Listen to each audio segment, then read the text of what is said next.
Magandang araw mga kaibigan. Bigyan natin ng opinion, reaction ngayon itong article published dito sa Bilyonaryo.com.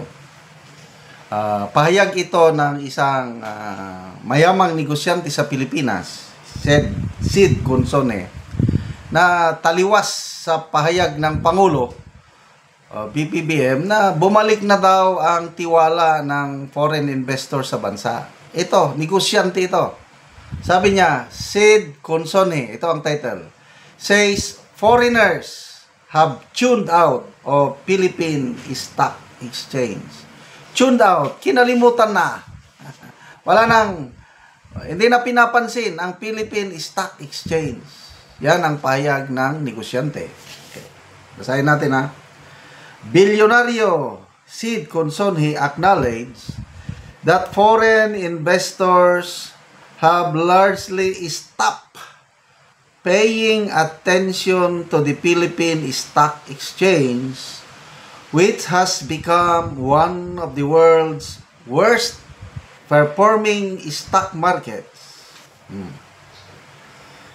Sabi niya, foreign investors don't pay attention to the Philippine stock market. The Philippine economy is weak. Ano ngayon, Auntie Claire? Sabihin nyo pa, gumagandang ekonomiya. Sinong paniwala namin? Kayo sa Malacanang o itong mga negosyante? The Philippine economy is weak. We can't do anything about it. Yan ang payag ni Mr. Isidro Consone sa Bloomberg. Okay, Bloomberg reports the Philippines has been the world's worst performer, with the Philippine Stock Exchange Index down about 17% over the last decade, while many Asia-Pacific peers climbed roughly 70%. The piece cites structural problems, limited market diversity, sluggish turnover, and a dearth of new listings, and adds that the flood control corruption scandal has further eroded investors' confidence. Okay. Nagsimula lang daw, according sa Philippine Stock Exchange President and CEO Ramon Monzon, nagsimulang mawala ang investors' confidence only with last June's flood control scandal. And I believe it so kasi ang governor ng Employers Confederation of the Philippines or ECOP nagpahayag, nakalimutan ko lang pangalan, but tandang-tanda ko yung sabi niya, bago daw pumutok itong flood control scandal, maraming mga foreigners, investors na nagtatanong, bumibisita sa Pilipinas, naghahanap ng oportunidad to do business here in the Philippines. Kaya lang, nung pumutok na itong iskandalo, itong June, wala na. Wala na daw bumibisita. So, pare-parehas itong sinasabi ng mga negosyante. Isa rin yung PCCI. Specifically, Mr. Brian Ang, ang Vice President ng Philippine Chamber of Commerce and Industry.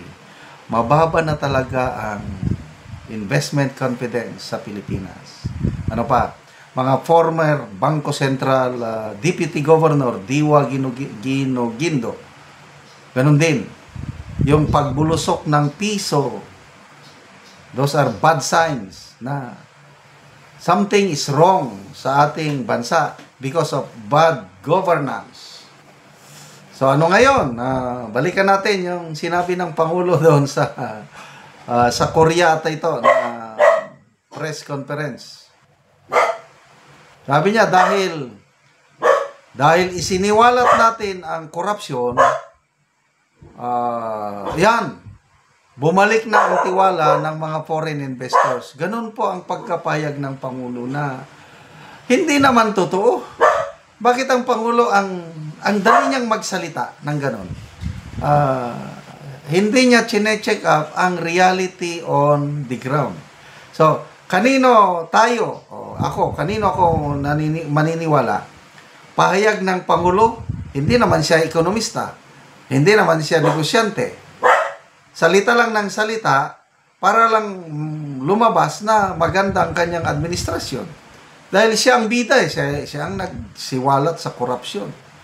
Dahil sa pagsiwalat niya, yun, bumalik ang tiwala. Taliwas sa sinasabi ng mga negosyante na wala na, kinalimutan na ng mga negosyante ang Pilipinas. Except, mayroong exception, Davao City.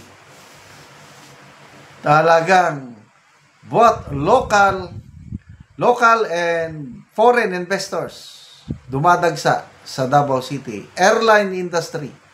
Marami ng mga direct flights from especially Middle East, Singapore. Nagda-direct flight na sila sa Davao.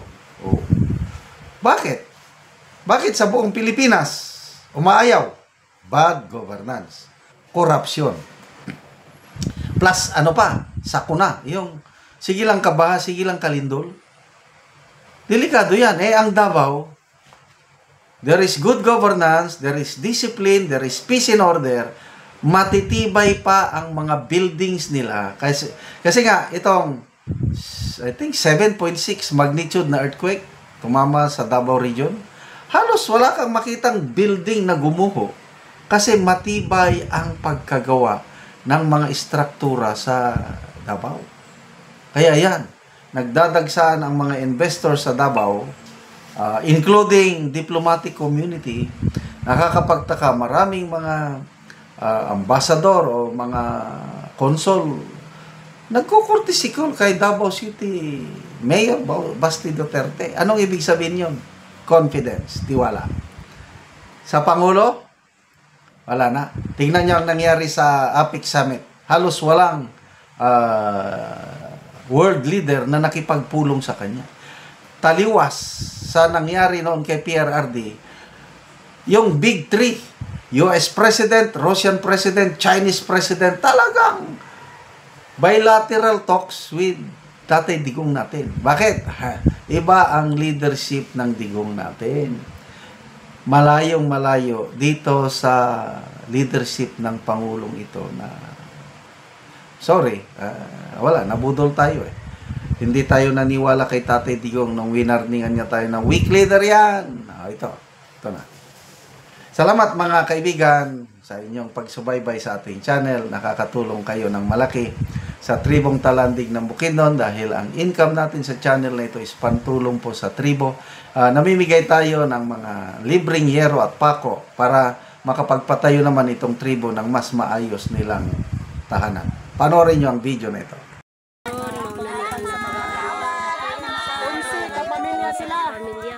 Taga-Anoguero. Mauna ang babaw ng ilang kargahan. Pag-charge ka. Magsabot na si Queen. Mauna na lang sa ilang natuha. So, doon ka babaw ilang kargahan.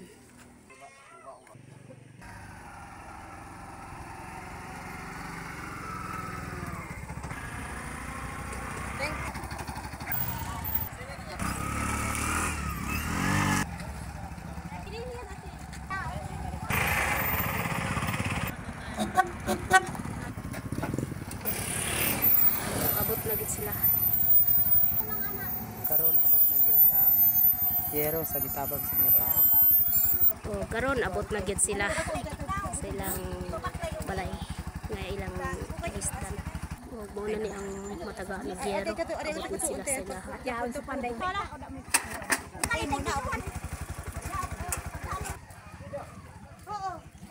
O karon mo na ni ang balay nga tupan ilang auntie ug angkol. So karon ang nataga-anoksin mag-atop na gyud si angkol.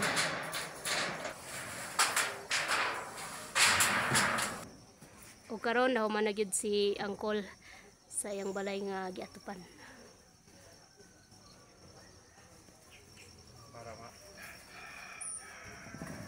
Sige duk-duk ka diyan. Pulaan lang ba? Sige, dahil mo na. og mo nilang gamit sa salog kawayan. Ug karon kol unsay imong masulti nga natagaan na ka Giyero nga nakaatop na gyud ka human na gyud ang imong balay na atupan. Salamat ko sa Ginoo. Ug sa Natagan ko. oo natagaan ka og Giyero. Salamat Ginoo sa imong gihatag nga Ginoo kayo kay natabang ko. Oo sige kol, salamat pod.